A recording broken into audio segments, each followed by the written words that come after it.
shouldn't be calling people madmen. In fact, he doesn't have a madmanometer to come and measure whether people are mad or people are normal. If you have to say that people are mad, you need to be a counseling psychiatrist, or you need to have a meter to show us which parameters you're using to measure people and say that this one is mad or this one is okay and this one is fine.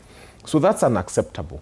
But I'm looking at an advocate who is sitting here and telling us that 104 billion stolen in creating a SHA application, that the people who stole that money are normal people who are supposed to be running this government, and they are people we are supposed to be listening to.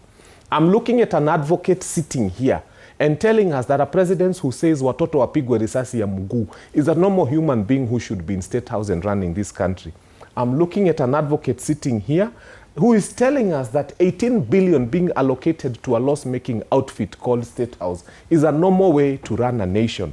I'm looking at an advocate sitting here telling us that it is normal for imams to be called to State House and be bribed with 10,000 shillings in a country that doesn't pay its own nurses. I'm looking at an advocate sitting inside a media house and telling us that the murder of Gen Zs and the disappearance of more than 200 young people that has never been resolved today is something that should allow us to give an administration another 5-year term. And looking at someone who is here and telling us that Oburu Odinga was not normal when he raised concerns and said that there is a plan to kill Raila Odinga. I would like us to play that clip because it was there. When Oburu Odinga came and said that this administration is planning to kill Raila Odinga, it was not us who said, it was his brother Oburu Odinga. And when now Rigathi Gachagua comes and says, let us have an honest conversation about the death of Raila Amolo Odinga, a man who comes from Kisumu has a problem with us trying to help the Raila family to get justice for the death of their son. The same person who comes and raises concerns about Ogola's death is said to be a madman. The people in the Ogola family, the people in Kisumu, the people who come from Luo Nyanza will tell you that we've never had such a gallant soldier. He was one of the best. We must admit, he was really good. And we need an inquiry into his death. Now, so for him and the people who are in broad-based, to come and tell us that an administration such as this, that wakes up and kicks out our people from riparian lands in Dagoretti, destroying houses we've afforded in the name of building avoidable houses. Why do you want to destroy houses we've afforded on the top of a river and come and build others and say that you're a normal administration?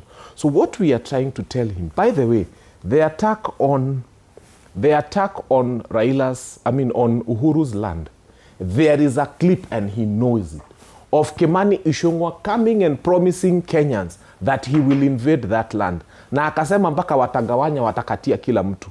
That clip is available on national TV everywhere. Right. So where did we see Rigathi Gachagua planning to attack Uhuru Kenyatta's land? What we are trying to say is when a country cannot pay nurses and then they call security guards to State House and bribe 27,000 of them, and then those 27,000 after they are bribed, wanaambua jina yenu imebadilishwa, you are no longer going to be called watchmen. You are going to be called security guards. The salary is the same. The challenges are the same. The problems are the same. You ask yourself, who in their right mind would want to give another chance to that administration? Finally, look at this in Dimuli, and this is important for us to understand. Ask yourself why.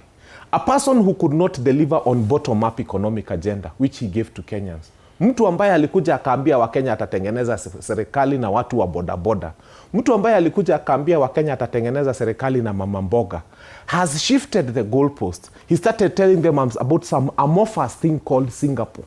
When he realized that he couldn't handle the problems of mama mboga, a person who cannot handle the problems of mtu wa bodaboda, mama mboga, is telling you he can take you to a place called Singapore. Sasa Singapore dream has become impossible. He's starting to give you a promise of a time when he knows that most of us are not going to be alive in the year 2060. So he's now giving you another pipe dream so that you can start thinking of things that will never happen. Let me tell you in Dimuli, please allow me to finish. We need to take No, I need to land. I need to land. In Dimuli, please listen to me. So when a person starts telling you about a time in life where they know they are not going to be alive, and they are forgetting that you have challenges that need to be resolved by you right now. Yeah, people are not able to fix a meal a day.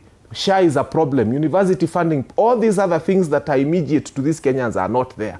This guy is flying at 500 million shillings per week. And then he's telling you, let us discuss 2060. You must be an abnormal person to sit there and listen to such a president. Okay. We must tell ourselves that the head of state is lying to us. He's lying to Kenyans. He's hoodwinking us. He's not taking you to Singapore. He's taking you to Haiti. And that's why we have goons in this country. Do you need a scientific research for us to have a conversation about goons? Right. He's saying Rigathi did not research. He's saying his speech was prepared by the wife. But let me ask you, which Kenyan does not know that goons are escorting police in this country? We don't need a scientific research to say that goons are invading All Saints Cathedral. I think it's Rigathi Gachagua himself who said that his speech was typed by his wife. Actually, no. He said he's the one who wrote it. He said he wrote it. It was typed by his wife. It himself. Yeah. And it is accurate because even the wife of a Mkokoteni owner will tell you that speech is correct. All right.